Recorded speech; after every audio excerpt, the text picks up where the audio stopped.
बहुत समय पहले एक गांव में एक कुम्हार रहता था। वो मिट्टी के अच्छे अच्छे बर्तन बनाता था और उन्हें भट्टी में कड़ा कर देता था। एक वर्ष जब कुम्हार भट्टी में बर्तन रखता था तो आग बर्तनों को नहीं पका पाती थी।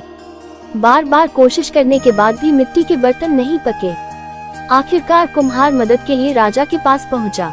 कुम्हार की दुर्दशा सुनने के बाद राजा ने शाही पंडित, जिन्हें राजपुरोहित भी कहा जाता है, से सलाह ली और इस अजीब घटना का कुछ समाधान पूछा।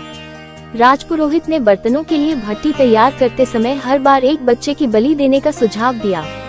राजपुरोहित की बात सुनकर राजा ने आदेश दिया कि जब भी भट्टी तैयार हो तो प्रत्येक परिवार को एक बच्चा चढ़ाना होगा।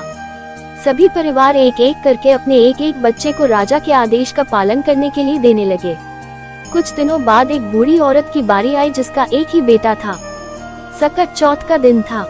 बुढ़िया के परिवार में पुराने दिनों में उसका सहारा बनने के लिए केवल एक बेटा था। राजा की आज्ञा की अवहेलना नहीं की जा सकती थी। बुढ़िया को डर था कि सकट के शुभ दिन पर उसके इकलौते बच्चे को मार दिया जाएगा।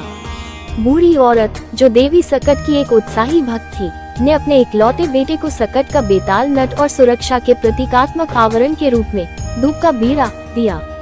बुढ़िया ने अपने बेटे को भट्टे में रहते हुए देवी सकट की प्रार्थना करने का सुझाव दिया और उसे आश्वासन दिया कि देवी सकट की कृपा से ये वस्तुएं उसे भट्टे की आग से बचाएंगी। बच्चे को भट्टे में बैठाया गया। उसी समय बुढ़िया अपने इकलौते पुत्र के प्राणों की रक्षा के लिए सकट देवी की आराधना करने लगी। भट्टी जलाकर आगामी दिनों की तैयारी के लिए छोड़ दिया गया। सकट देवी की कृपा से जिस भट्टी को पकने में कई दिन लग जाते थे, वो एक रात में ही तैयार हो गई।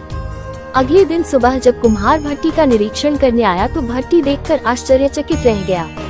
उन्होंने न केवल बुढ़िया के बेटे को सुरक्षित और जीवित पाया, बल्कि भट्टी तैयार करने के लिए पहले चढ़ाए गए अन्य बच्चे भी जीवित थे। इस घटना के बाद सभी नगरवासियों ने सकट देवी की शक्ति और दयालु स्वभाव को स्वीकार कर लिया। नगर के लोगों ने भी सकट देवी के प्रति लड़के और उसकी मां की भक्ति और विश्वास की प्रशंसा की।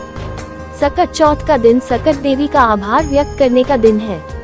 माताएं सकट देवी की पूजा कर अपने बच्चों को किसी भी अनहोनी से बचाने की प्रार्थना करती हैं।